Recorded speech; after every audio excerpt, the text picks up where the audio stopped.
আসসালামু আলাইকুম ওয়া রাহমাতুল্লাহি ওয়া বারাকাতুহু।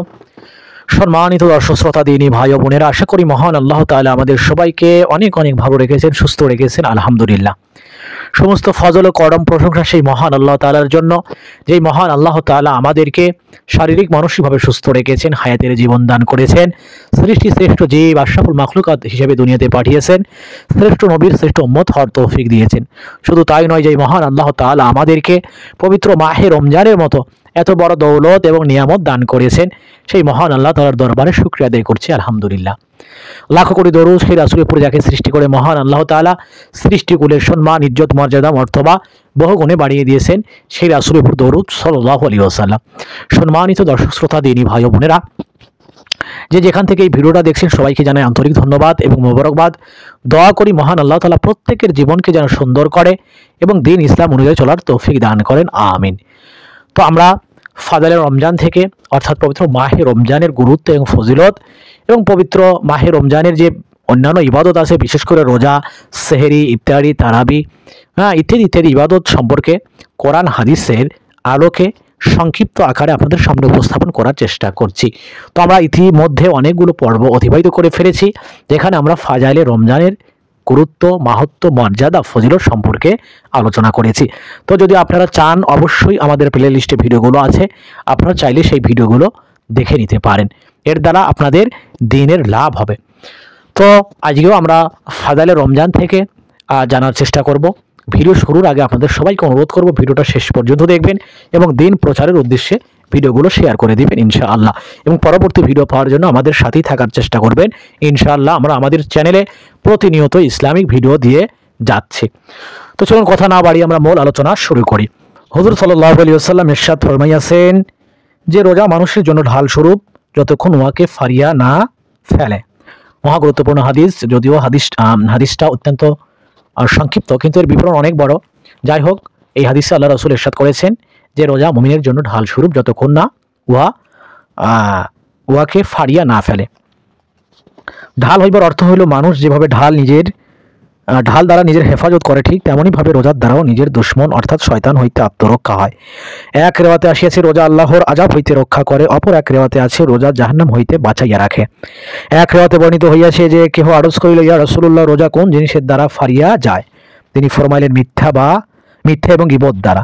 উপরোক্ত দুইটি রেওয়াত এবং এইরূপ আরও বিভিন্ন রেওয়াতে রোজা রাখা অবস্থা এই ধরনের কাজ হইতে বাঁচিয়া থাকার তাগিদ আসিয়াছে, এবং এই কাজগুলি যেন রোজা বিনষ্টকারী হিসেবে সাব্যস্ত করা হইয়াছে।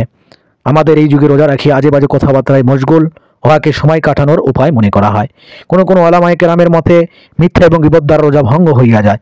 এই দুইটি বিষয় এই সকল ওলামায়ে কেরামের নিকট খানাপিনা ইত্যাদি অন্যান্য রোজা ভঙ্গকারী জিনিসের মতোই। আর অধিকাংশ ওলামায়ে কেরামের মতে যদিও রোজা ভঙ্গ হয় না, কিন্তু রোজার বরকত নষ্ট হইয়া যাওয়ার ব্যাপারে সকলেই একমত। মাসায় গুণ রোজার 6টি আদব লিখিয়াছেন। রোজাদার ব্যক্তির জন্য এই বিষয়গুলোর প্রতি লক্ষ্য রাখা জরুরি। প্রথমত, দৃষ্টির হেফাজত করা, যেন কোনো অপাত্রের দৃষ্টিপাত না হয়, এমনকি স্ত্রীর প্রতিও যেন কামভাবে দৃষ্টি না পড়ে। সুতরাং বেগানা মহিলার তো প্রশ্নই ওঠে না। এমনইভাবে কোনো খেলাধুলা ইত্যাদি নাজায়েজ কাজের দিকেও যেন দৃষ্টি না যায়। নবী করিম সাল্লাল্লাহু আলাইহি ওয়াসাল্লাম ইরশাদ ফরমাইয়াছেন, দৃষ্টি ইবলিসের তীর সমূহের মধ্যে হইতে একটি তীর। যে ব্যক্তি আল্লাহ তাআলার ভয়ে উহা হইতে বাঁচিয়া চলিবে, আল্লাহ তাআলা তাহাকে এমন ঈমানী নূর দান করিবেন, যাহার মিষ্টতা ও স্বাদ সে তাহার দিলের মধ্যে অনুভব করিবে। সুফিয়া কেরাম অপাত্রে দৃষ্টিপাত করা এর ব্যাখ্যা এই করিয়াছেন যে এমন কোনো জিনিসের প্রতি দৃষ্টি করা উহার অন্তর্ভুক্ত, যাহা অন্তরকে আল্লাহ তাআলা হইতে সরাইয়া দিয়া অন্য কিছুর দিকে আকৃষ্ট করিয়া দেয়। আর 2 নম্বর, জবান হেফাজত করা। মিথ্যা, চগলখড়ি, বেহুদা কথাবার্তা, গীবত, অশ্লীল কথাবার্তা, ঝগড়া, বিবাদ ইত্যাদি সব কিছু ইহার অন্তর্ভুক্ত। বুখারী শরীফের রেওয়াতে আছে, রোজা মানুষের জন্য ঢাল স্বরূপ।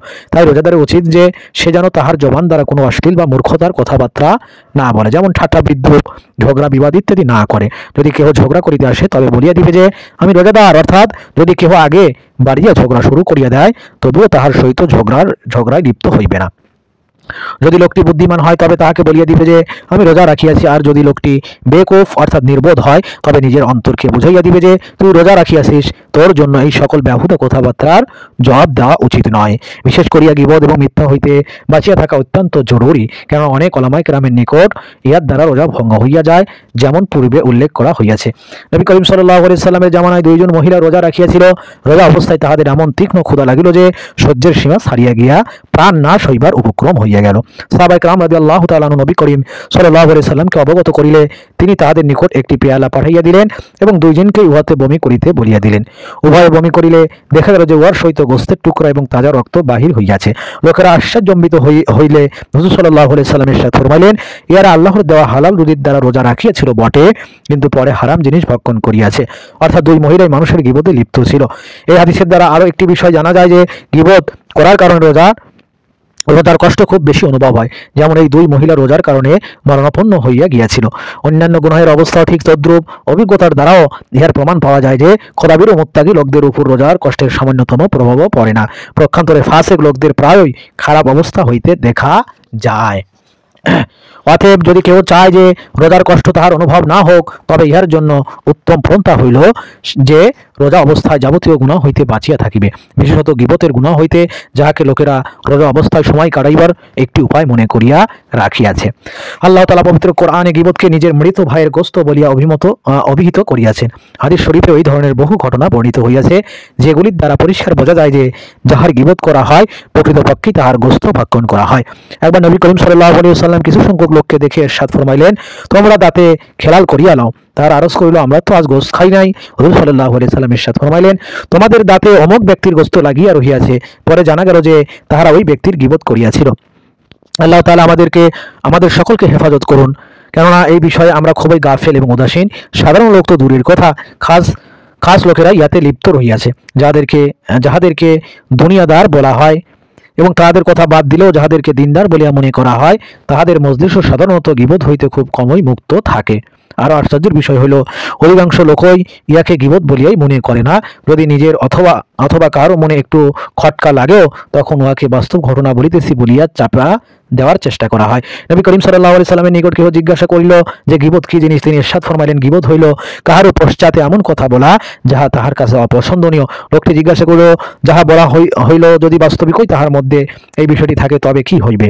হুজুর সাল্লাল্লাহু আলাইহি সাল্লাম ইরশাদ ফরমাইলেন, তবেই তো ইহা গীবত হইবে, আর যদি বিষয়টি আসলেই তার মধ্যে না থাকে তবে তো উহা মিথ্যা অপবাদ।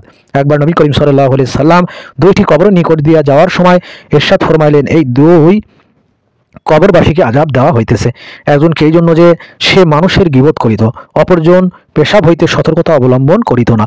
হুজুর সাল্লাল্লাহু আলাইহি সাল্লাম ইরশাদ ফরমাইলেন, সুদের ৭০টিরও বেশি স্তর রইয়াছে, এইগুলির মধ্যে সর্বনিম্ন এবং হালকা স্তরটি নিজের মায়ের সহিত জেনা করার সমতুল্য, আর সুদের একটি দিরহাম ৩৫ বার জেনার চেয়েও অধিক মারাত্মক। আর সবচেয়ে নিকৃষ্ট ও সবচাইতে জঘন্যতম সুদ হইল মুসলমানদের ইজ্জত সম্মান নষ্ট করা। হাদিস শরীফে গীবত এবং মুসলমানের ইজ্জত সম্মান নষ্ট করার উপর কঠোর হইতে কঠোরতর ধমকি আসিয়াছে। আমার দিল চাইতেছিল যে এইগুলি হইতে বেশ কিছু পরিমাণ দেওয়াত এখানে একত্রিত করিয়া দিই, কারণ আমাদের মজলিসগুলি এই সকল বিষয়ের দ্বারা খুবই বেশি ভরপুর থাকে, কিন্তু বর্তমান আলোচনার বিষয়বস্তু ভিন্ন হওয়ার কারণে এখানেই শেষ করিতেছি।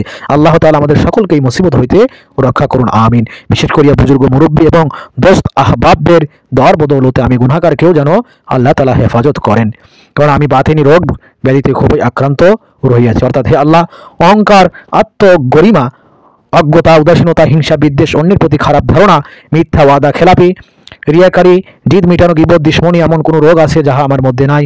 হে আল্লাহ, আমাকে সমস্ত রোগ ব্যাধি হইতে আরোগ্য দান করুন, আমার হাজত জরুরত পুরো করিয়া দিন, আমার অন্তরোগ্রান্ত আপনি ওকে সুস্থ করিয়া দিন। আর ৩ নং জিনিস যাহার প্রতি গুরুত্ব দেওয়া রোজাদারের জন্য খুবই জরুরি, উহা হইল কানের হেফাজত। প্রত্যেক অপ্রিয় বিষয় যাহা মুখে বলা বা জবান হইতে বাহির করা না যায়, উহার প্রতি কর্ণপাত করাও না যায়। নবী করিম সাল্লাল্লাহু আলাইহি সাল্লাম ইরশাদ ফরমাইয়াছেন, গীবতকারী এবং গীবত শ্রবণকারী উভয়ই গুনাহের মধ্যে অংশীদার হয়।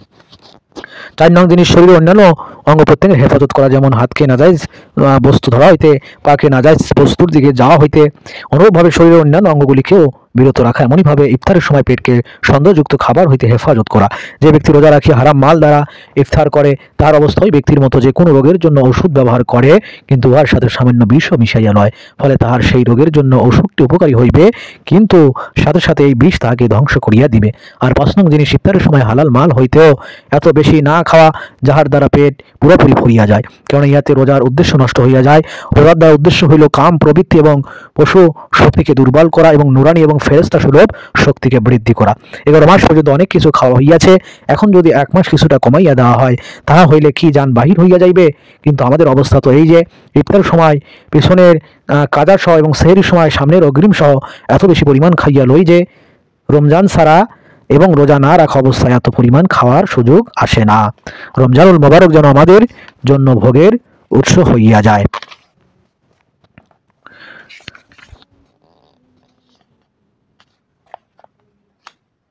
আর 6 নং যে বিষয়টির প্রতি লক্ষ্য রাখা একজন রোজাদারের জন্য জরুরি, তাহা এই যে রোজা রাখার পর এই ভয়ে ভীত হওয়া যে না জানি এই রোজা কবুল হইতেছে কিনা।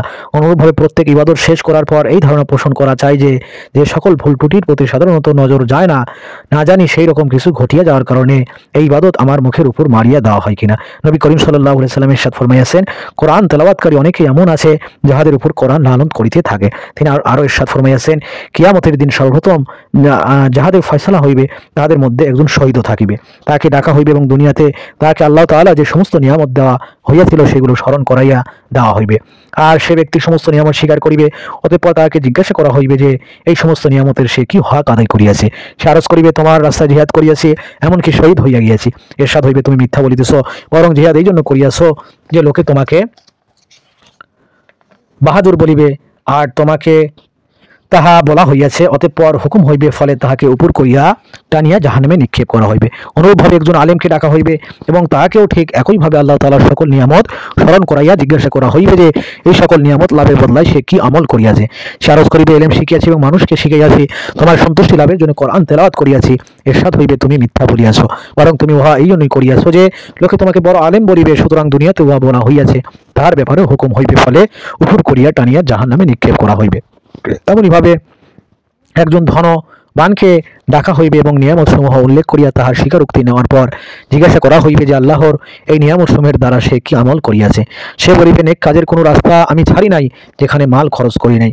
এরশাদ হইবে, তুমি মিথ্যা বলিয়াছ, উহা এই জন্যই করিয়াছিলে যে লোকে তোমাকে দানশীল বলিবে এবং তোমাকে তাহা বলা হইয়াছে, অতঃপর তাহার ব্যাপারে হুকুম হইবে, ফলে উপর করিয়া টানিয়া তাহাকে জাহান্নামে নিক্ষেপ করা হইবে। আল্লাহ পাক হেফাজত করুন। এই সব কিছুই হইল ইখলাস না থাকার পরিণতি। এই ধরনের বহু ঘটনা হাদিস শরীফে উল্লেখিত আছে। এই জন্য রোজার ব্যক্তির উচিত নিজের নিয়তের হেফাজত করিবার সাথে সাথে কবুলিয়তের ব্যাপারেও ভয় করিতে থাকিবে এবং দোয়া করিতে থাকিবে যে আল্লাহ তাআলা আমার রোজাকে আপন সন্তুষ্টির কারণ বানাইয়া লন। কিন্তু সাথে সাথে এই বিষয় লক্ষ্য রাখিবে যে নিজের আমলকে কবুল হওয়ার যোগ্য মনে না করা ভিন্ন জিনিস, আবার দয়াময় মনিবের মেহেরবানির উপর দৃষ্টি রাখা একটি ভিন্ন বিষয়। তাহার মেহেরবানি এবং করুণার রীতিনীতি সম্পূর্ণ ভিন্ন। তিনি কখনো